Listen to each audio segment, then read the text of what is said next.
The pyramids of Giza, a wonder of the world, still shrouded in mystery. These are still some of the most incredible buildings that humankind has ever built. Giza's 3 pyramids are synonymous with ancient Egypt.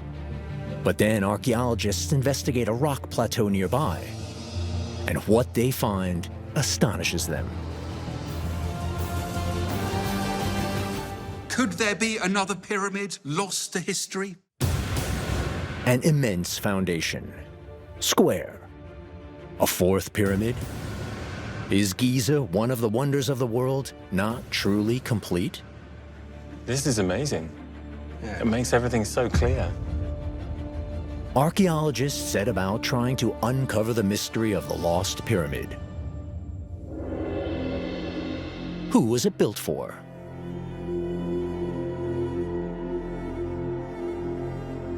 Who is this mysterious pharaoh? How do we know so little about his reign? The great puzzle of the 4th pyramid.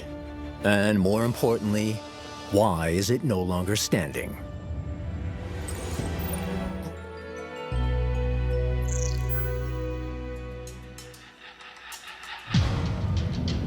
The Giza Plateau, 15 kilometers from Cairo. A tourist magnet. It is here that 3 of the most impressive structures ever built by humanity stand. The monumental tombs of the pharaohs from the time of the Old Kingdom. Khufu, Khafre, and Menkaure, father, son, and grandson.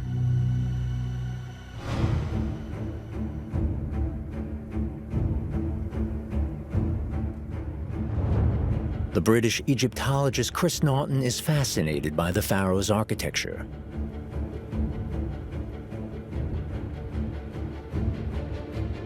His research always takes him back to this one site.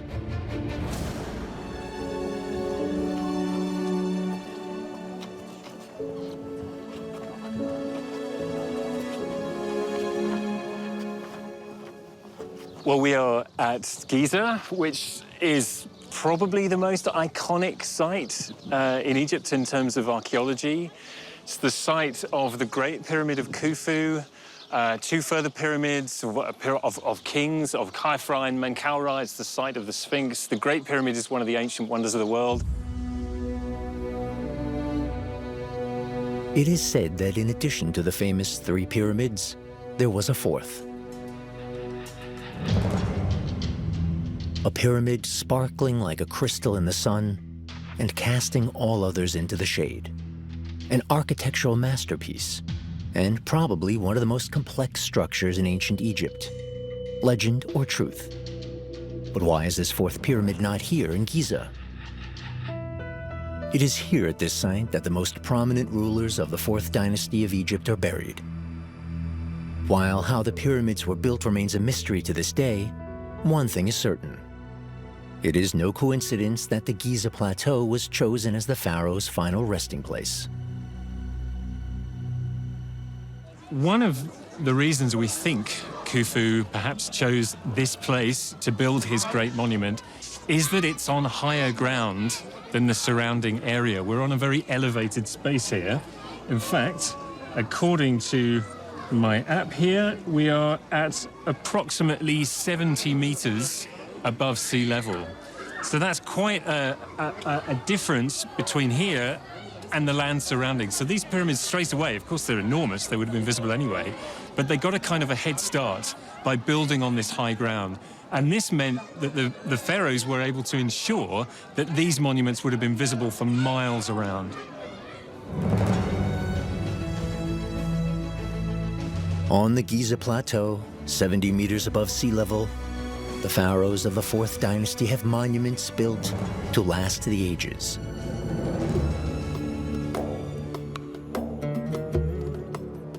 The 3 pyramids of Giza are long considered complete. But in 1995, just a few kilometers north in Abu Rawash, archaeologists come across an immense foundation.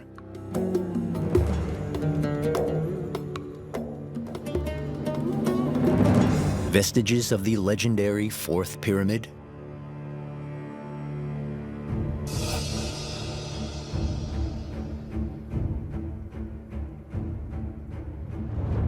Chris Naunton and his French colleague Franck Monnier set off for Abu Rawash.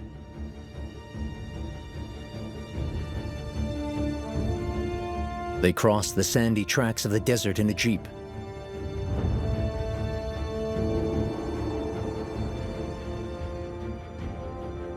Was this really the site of one of the largest and most impressive monuments of ancient Egypt?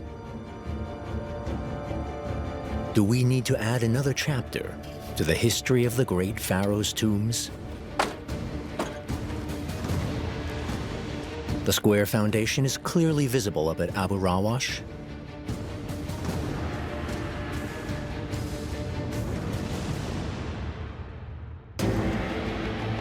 But why was a pyramid built here and not down in Giza?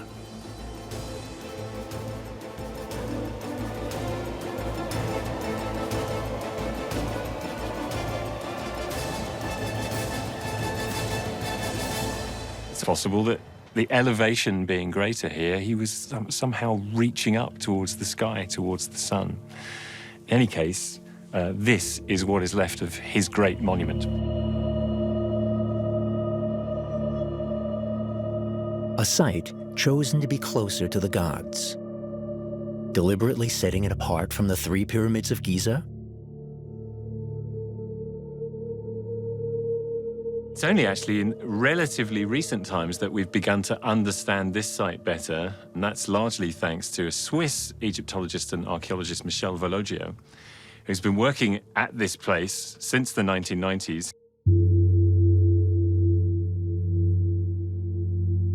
The Swiss Egyptologist Michel Vologio is one of the first to attempt to uncover the mystery of the fourth pyramid. In 1995, he spectacularly has the entire area cleared of sand and stones. He exposes a burial shaft of approximately 20 meters in length. It soon becomes clear that a pyramid once stood here. But there is no sign of the rest of the structure and the pharaoh's mummy. The archaeologists find a hidden statue. Might this give some insight into who is behind this mysterious monument?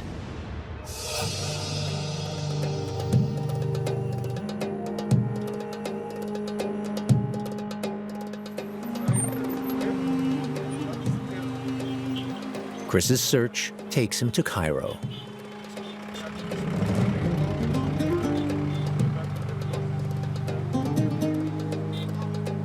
He heads to the Egyptian Museum to meet Ahmed Samir, the museum's curator.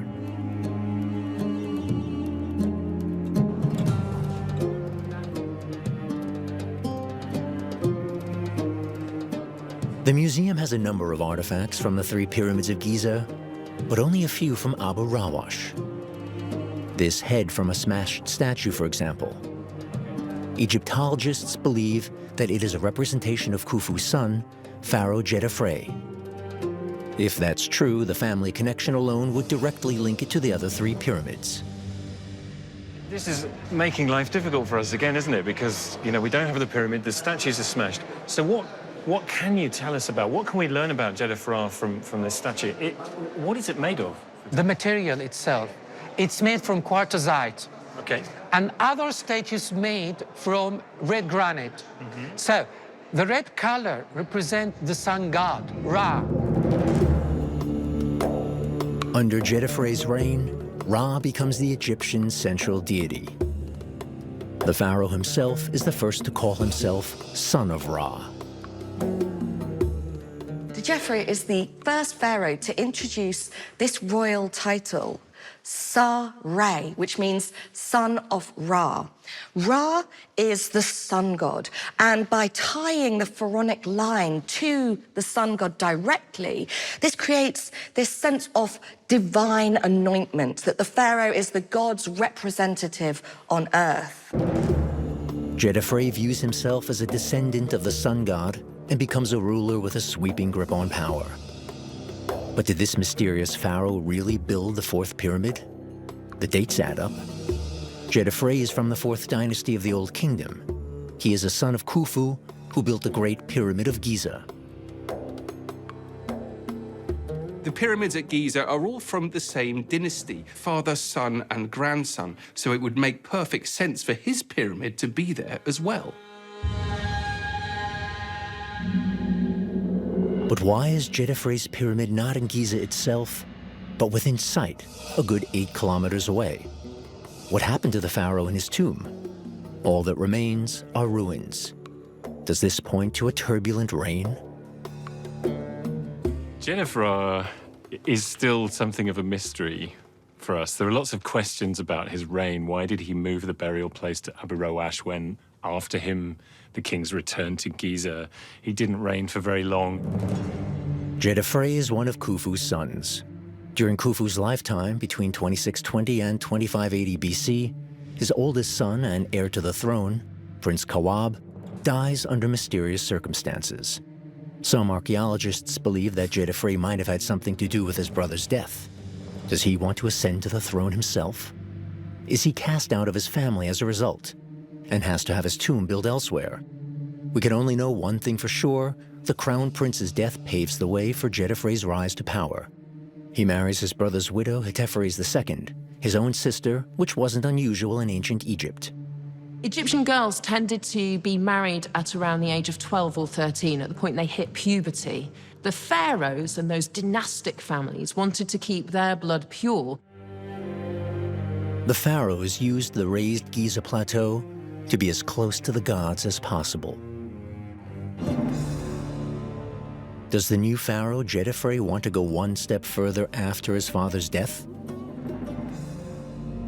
Abu Rawash is even higher than Giza, on a mountain. If his pyramid stood here, its tip would have automatically been higher than the tip of his father's pyramid.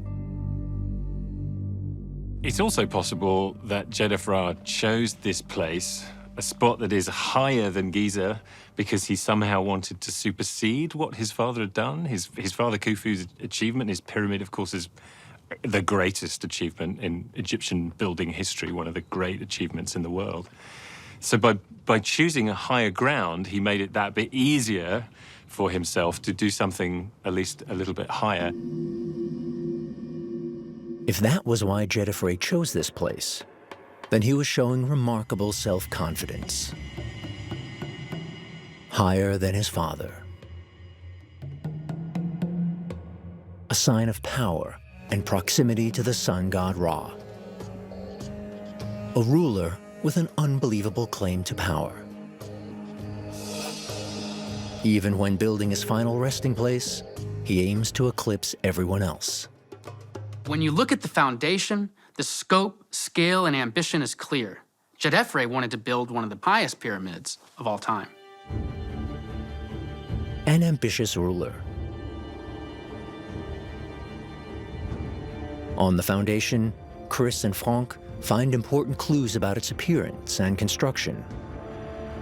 The core of the pyramid was made of limestone blocks, and the facing of the pyramid, what everyone could see from the outside, was made in the lower courses with granite. Okay. Yeah, with granite blocks. So at least at the lower parts, Yeah. all anybody could see is this. Yes.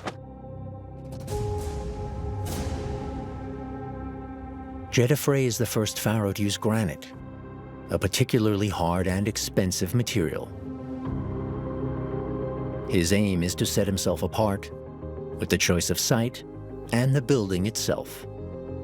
His predecessors' pyramids are only made of limestone. Granite in the lower courses, in the upper courses, fine limestone that came from the Kerry of Tura. Ah, Yeah. okay. So like almost like red and white Yes. stripe. Yes. Something, yeah. Wow. A very shiny pyramid Yeah. upon Yeah. a red base. Yeah, would have looked amazing. Yeah. Yeah. Djedefre has the lower part of his pyramid encased in red granite and the top in light limestone. There's something else that is unusual about the stones forming the plinth. They stand at an angle of 64 degrees, which would normally be statically too steep. Is Djedefre willing to take risks to build his pyramid higher than his father Khufu's? Even if the structure might end up collapsing? That might be one reasonable explanation as to why the pyramid is no longer standing today.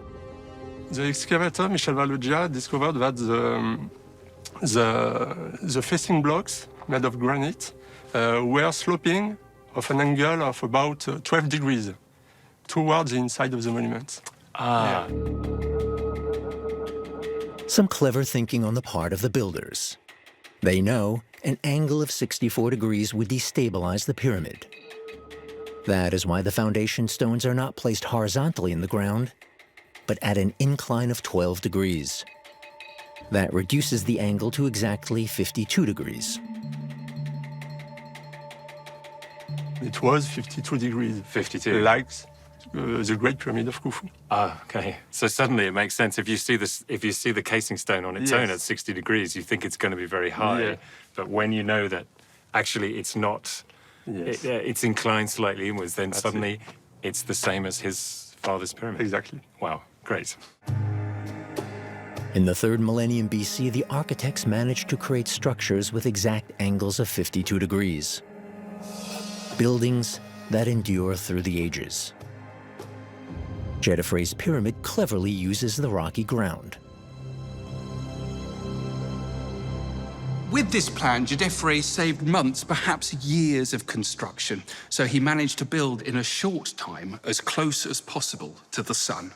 But Abu Rawash has its drawbacks, particularly in transporting the building materials, something that has intrigued researchers for a long time. Pitting, a limestone quarry in Bavaria. Professor Frank Müller-Römer is an Egyptologist and engineer. He has been studying the pyramids for over 20 years. Today, he wants to carry out an experiment showing how the tombs are made to last for eternity. It is vital to use the right stone.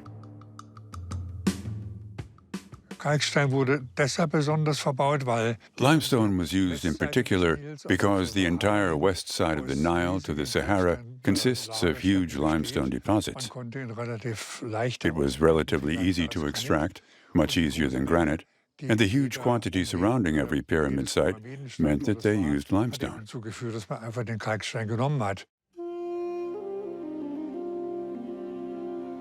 Many pharaohs send for stones from Tura, on the east bank of the Nile, at the southern edge of today's Cairo.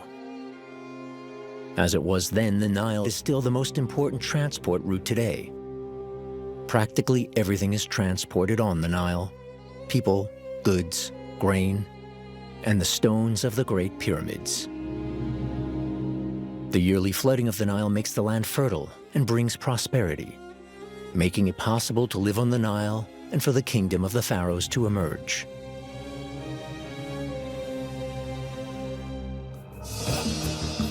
The rock layers in Titting's quarry are approximately 140 million years old. They may be far away from ancient Egypt, but they are very similar.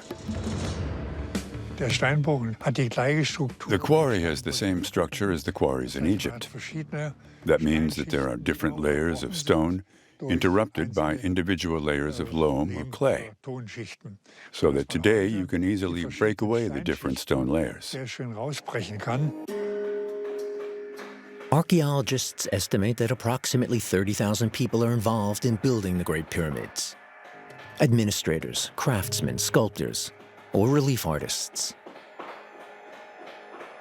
The majority, however, are simple, unskilled workers doing the heavy physical labor.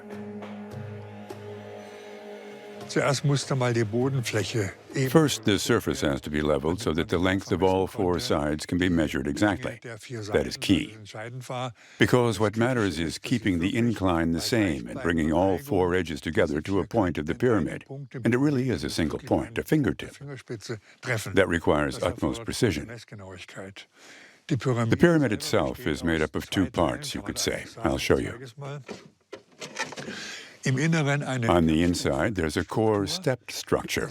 That's for structural reasons, so that if there's an earthquake or subsidence in the ground, The stone layers will remain the same, and the inside can sort of shake them together a bit.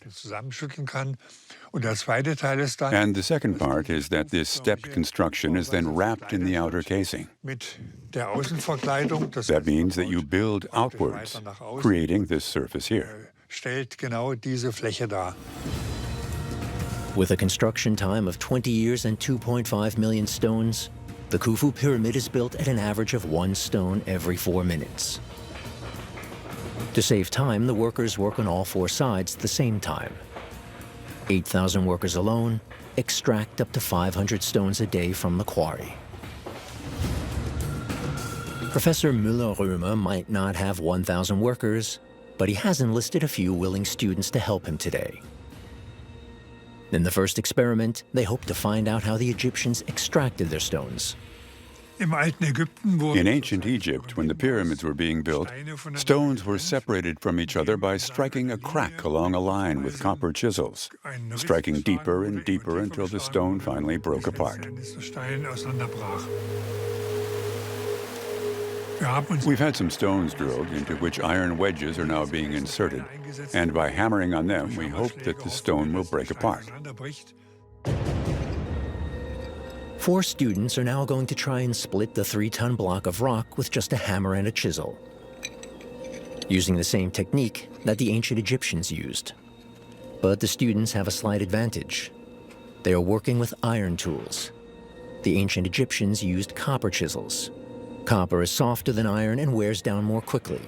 So at that time, the chisels had to be resharpened every hour. Let's get started.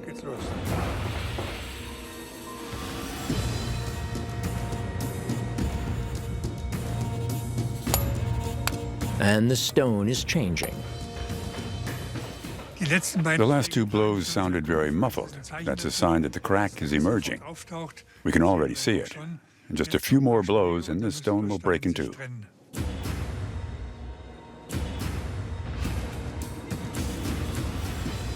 The stone breaks. While the students have struggled to hammer out 1 stone, the ancient Egyptians extracted several hundred stones a day. Building these large monuments is subject to a strict schedule. Many of the ancient Egyptian labourers appear to have worked a 10-day week and then had 1 day off and then worked another 10-day week. And for them, it was perhaps considered to be an honour to devote some of their efforts, some of their labour to the pharaoh, because the pharaoh was, of course, partly a god as well as a man. And it isn't just people hauling enormous rocks with rollers and ropes. We had stonemasons, yes, but also painters, carpenters, shipwrights, people like doctors and bakers to keep this enormous workforce going.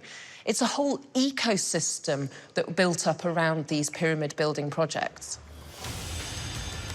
The stones have to be transported to the pyramid, each stone weighing at least a ton. In ancient Egypt, material was generally only transported to a higher level by using ramps. So they used ramps like this one, pulling things up on it.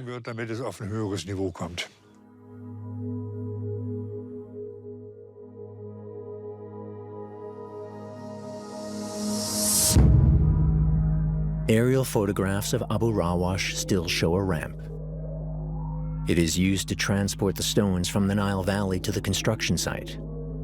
The large access ramp of the 4th pyramid has an incline of approximately 7 degrees, similar to this small ramp in the Bavarian quarry. Stones were often moved on sledges.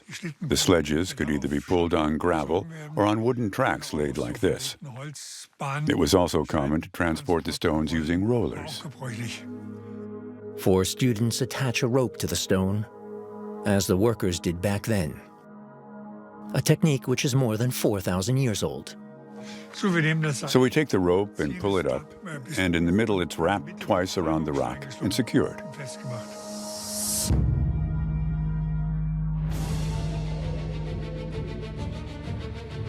Others step in to help the students pull the stone. 10 men and women in total lend a hand. 1.3 tons, uphill, at an incline of 7 degrees, which is around 130 kilos per person. The students give their all, but the stone doesn't budge. Have they chosen the wrong technique? Or were the ancient Egyptians stronger?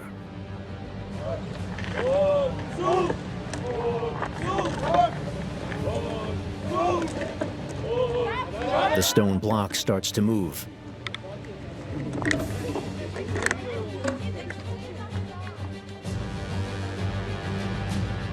The students struggle up the ramp meter by meter, a true feat of strength, until the stone finally reaches its destination.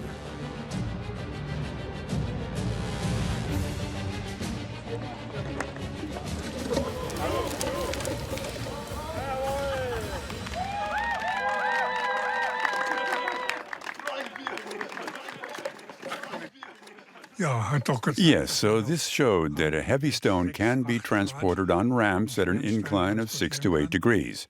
And this incline is roughly comparable to the valley ascent at the Pyramid of Djedefre. However, the route in this Bavarian quarry is only 20 meters long. The large Abu Rawash ramp is 2,000 meters long. The stones were probably pulled upwards on gravel. At the end, the final stone, known as the pyramidion, is placed on the pyramid. The ramps can then be removed. By slowly dismantling the scaffolding step by step in layers, the workers are standing here and can smooth the 4 sides in the process so that the outer surface of the pyramid is smoothed from the top down, and then the pyramid is finished. When the last step of the scaffolding has been dismantled, the pyramid was clean, smooth, and everything was exactly as it should be. The foundations of the pyramid have a maximum deviation of just 16 millimeters, with an edge length of 230 meters. A building as precise as if it had been measured using the latest technology. How is that possible? One of the things we do know about how they built the pyramids is that they did use basic geometry. It was all based around vertical lines, horizontal lines, right angles, squares, rectangles, and triangles. But what they managed to do was to put that all into a mixture and create something that has lasted forever.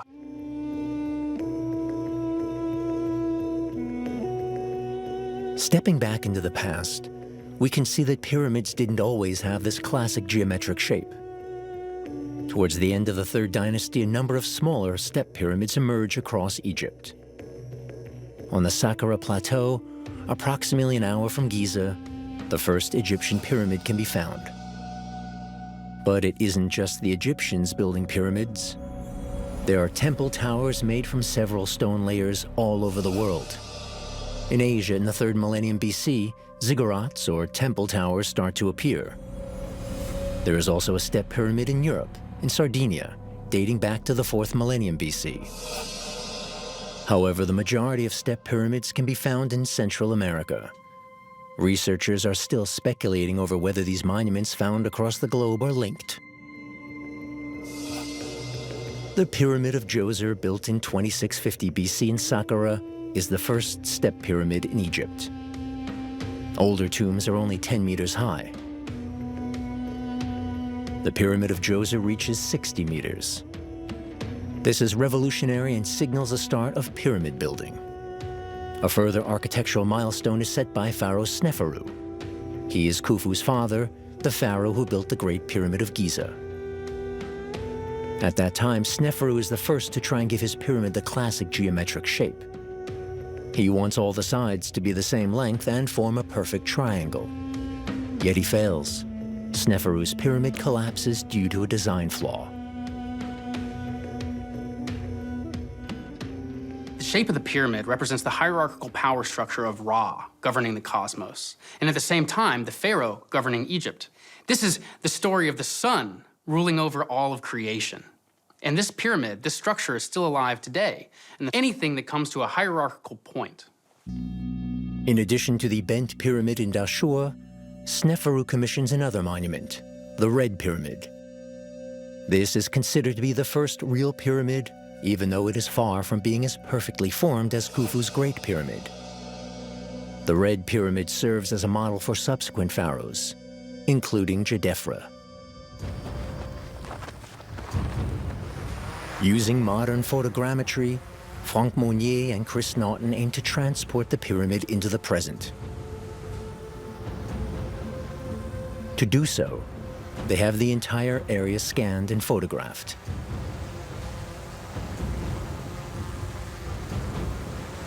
Using the data, the scientists resurrect the lost pyramid.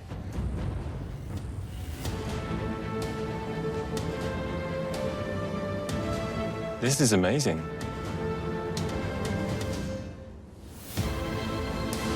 The images show what the pyramid probably looked like, high above the Nile on the plateau of Abu Rawash. A tomb sparkling like a crystal in the setting sun, the fourth pyramid of Giza. Visible from kilometers away, the exquisite granite casing. Pharaoh Djedefre wants his tomb to outshine all his predecessors. Although at 67 meters high, his pyramid is actually smaller than Khufu's pyramid, which stands at 147 meters, Djedefre believes he is closer to the gods. The tip of Khufu's pyramid is exactly 206 meters above sea level. Due to its position on the plateau of Abu Rawash, Djedefre's pyramid is 226 meters above sea level. This makes it higher than all three pyramids of Giza. But they are still standing. What happened to the fourth pyramid?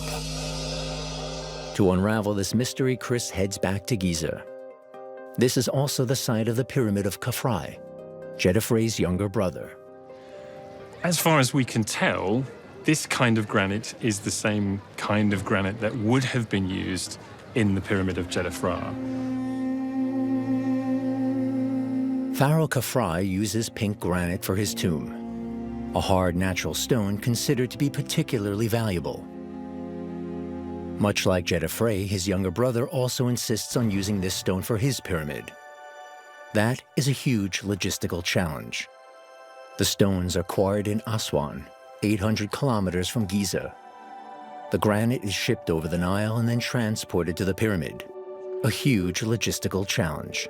We know that Khephren was using the granite stones, at least for the bottom courses. We know also that his successor, Menkaure, the builder of the third pyramid here, cased his pyramid in granite as well. So this became the way the Egyptians did it. But we also know that Djedefre was using granite to case his pyramid. So he was, in fact, perhaps the one that began this trend. Prior to that, Khufu, with Khufu, the pyramid is cased in limestone. That change happens in the reign of Djedefre. Pharaoh Djedefre sets new standards. But his pyramid has disappeared, unlike those of his family. His brother Khufu's pyramid is still intact.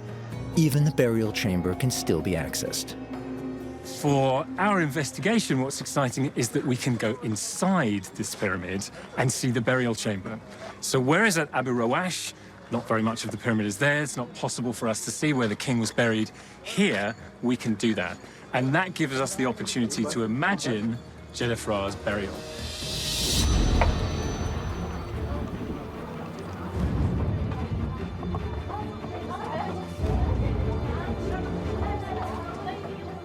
To protect the tomb from robbers, the entrance is hidden. Originally, it is shut off with heavy granite blocks. This is the ramp that leads from the outside down towards the burial chamber. So ultimately, this would have been the last part of Pharaoh's journey into his tomb. His body is going to be buried at the bottom. He would have come exactly this way. At the end of a 60-meter tunnel, you enter the final resting place of Pharaoh Khufu. While the burial chamber of Khufu's pyramid is in the center, his son has it cut directly into the rock. The pyramid is built over it. Why? Pragmatism. Khafre doesn't know whether he will live to see his pyramid completed. That is why the burial chamber is made first. Djedefre also does the same.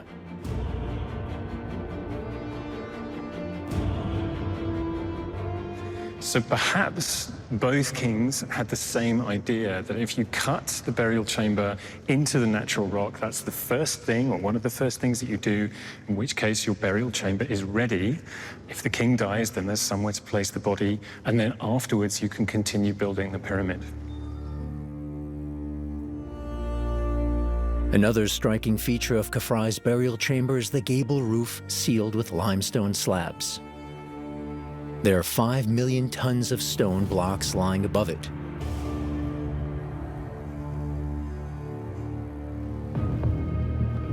To get an idea of how big Djedefre's burial chamber in the fourth pyramid might have been, Chris measures the surface.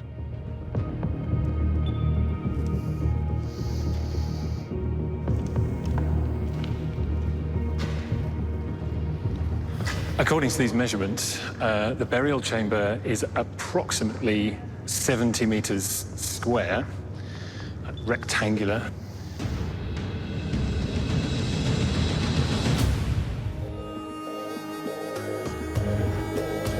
After the pharaoh's burial, the entry to the chamber is sealed off with granite blocks weighing tons to protect it from robbers.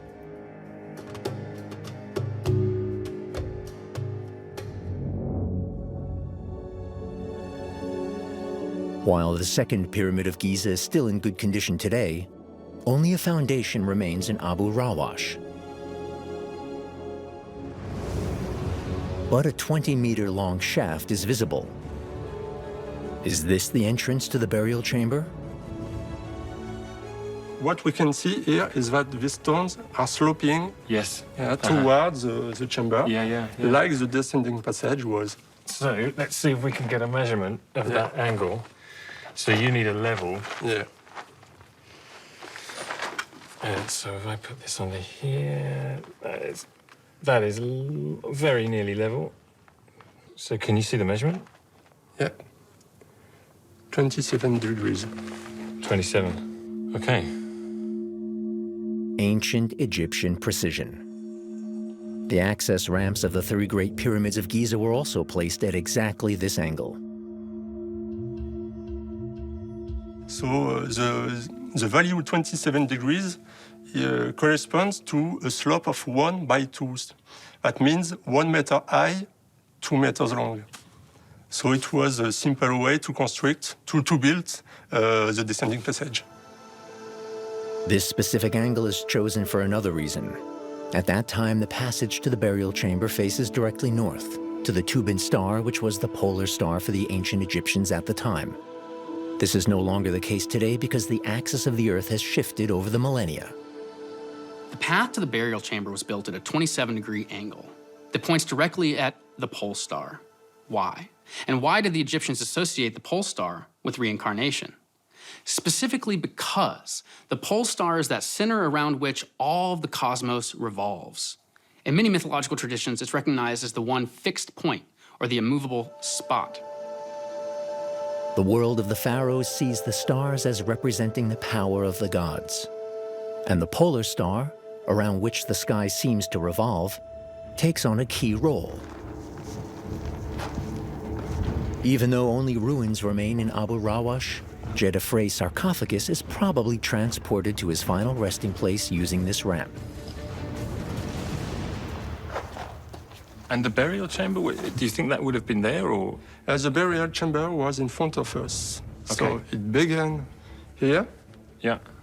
and 10 meters away, it ended. So it looked like, certainly like the burial chamber of Khafre at Giza. Okay. Yeah. Okay. Pharaoh Djedefre has his burial chamber cut into the rock underground.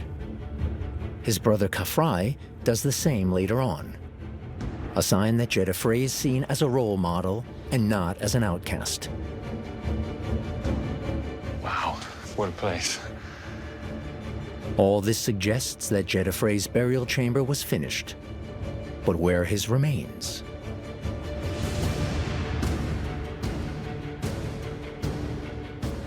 look at this.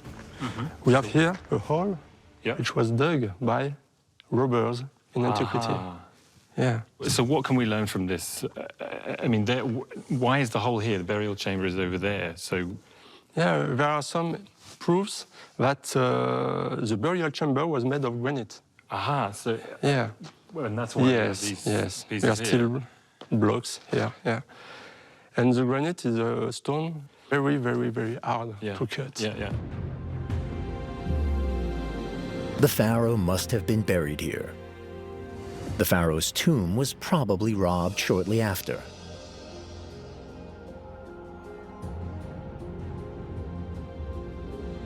A three-dimensional model makes it possible for the archaeologists to look back into the past. The data shows what happened more than 4,000 years ago.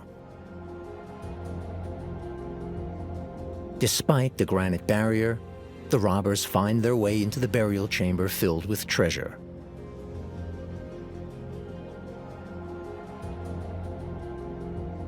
They dig a tunnel to get around the heavy granite blocks protecting the chamber.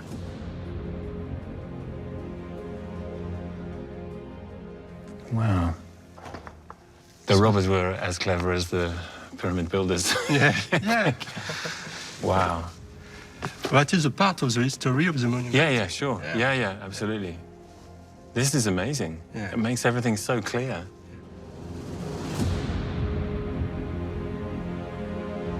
"20 meters under the earth, the robbers dig their tunnel, penetrate the chamber, and loot the grave goods and the pharaoh's mummy.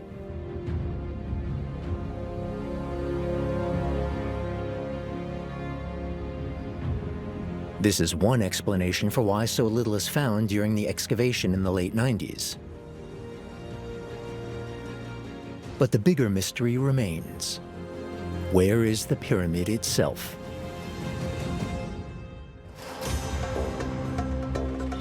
Back in Cairo, Chris continues his search for clues.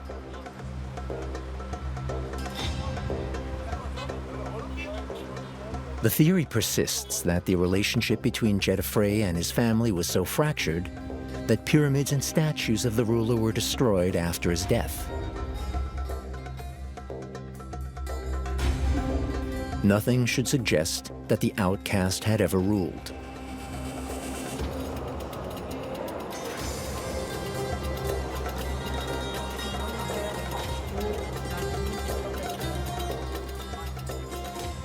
It's still a mystery, but we know that there is some kind of struggle between the family. How come? As you know, archaeologists are divided in two opinions. The first opinion that he left this Giza Plateau area and went to Abu Rawash to build his pyramid, maybe because he had a struggle with his brother Kawab, the crown prince. That brings us to another question. Is he not illegitimate to take the throne? Is Djedefre a ruthless ruler, trampling everyone in his path? There is no real evidence that he has his older brother murdered to then take his place.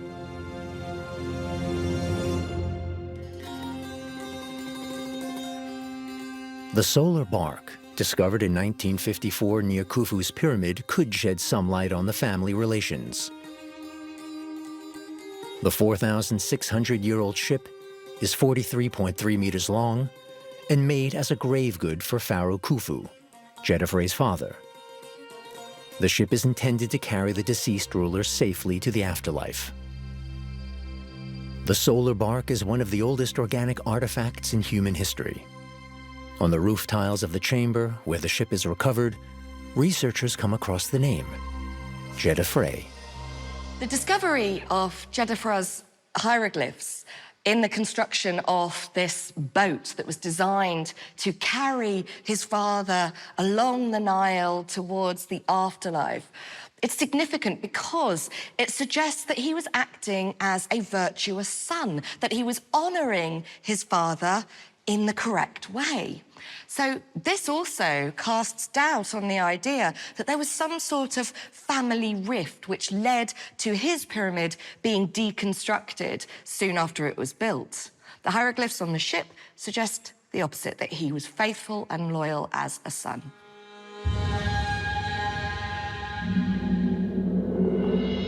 But if the pyramid doesn't fall victim to a family rift, what happened to it? A simple tool provides the most telling clue: a wooden hammer found during the excavations in Abu Rawash. This doesn't date back to the time the pyramid was built. Some archaeologists suggest that his statues, which found in his mortuary complex, found smashed. This smashing happened 2,000 years ago during the Roman period. So maybe the pyramid is not there now because much later, not in the time of Djedefre at all, but much later, people came to take the stone away to use for their own buildings somewhere else, and maybe the Romans did this?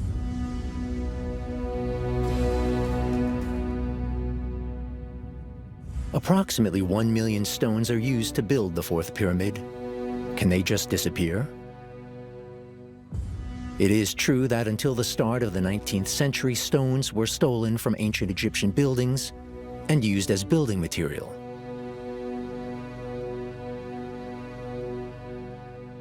Ahmed, is it possible that some of the stone that came from Djedefre's pyramid is now somewhere in other buildings, much later buildings, somewhere in Cairo? Without doubt. It have to be somewhere in Egypt, but it needs a lot of research. Right. To okay. discover at which area might be moved. Right. We have to get to work. That's true.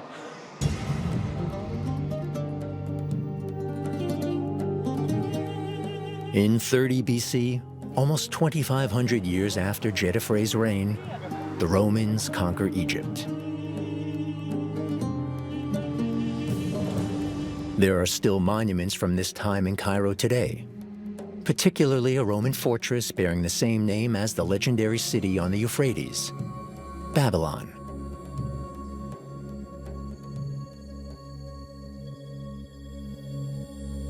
The Hanging Church from the 3rd century AD stands alongside it,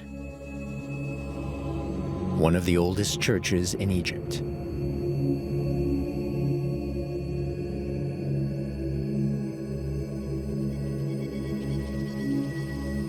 What's really exciting about this from an archaeological point of view is that the church was built on top of a part of a Roman fortress. And in fact, it gets its name, the Hanging Church, because it was kind of suspended above 2 towers. So there are parts of the church now where some glass has been installed so that you can look down onto the older Roman remains. And the Romans were very active in building in this area. This was a strategically important place for them. And this is a really huge fortress. It would have required an awful lot of stone for them to build something on this scale. It's much easier, actually, to find stone in buildings that are already here, nearby, than it is to go to a quarry and cut new stone. So some of the building material here might actually come from older monuments, and it's not impossible that some of the stone that was used to build a great fortified wall, like the one that we're looking down on here, came from the Pyramid of Djedefre. But that is just the start. Many ancient Egyptian buildings are dismantled stone by stone to set up Roman buildings. To this day, Cairo is home to a number of walls with Egyptian hieroglyphs. We know that the Romans were plundering ancient Egyptian monuments for their stone because in some places here you can still see hieroglyphic inscriptions in the stone in funny places where you wouldn't expect to see them. It is probably during the era of the New Kingdom in the 11th century BC that stones are removed from older pyramids and burial sites.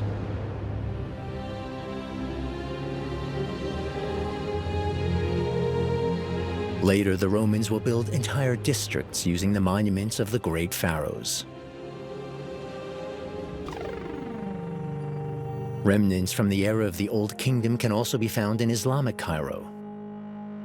In the prayer halls of the Sultan Baybars from 1309, for example, and the Emir Shaiku from 1355. Stones from the lost Fourth Pyramid can probably be found all over Greater Cairo.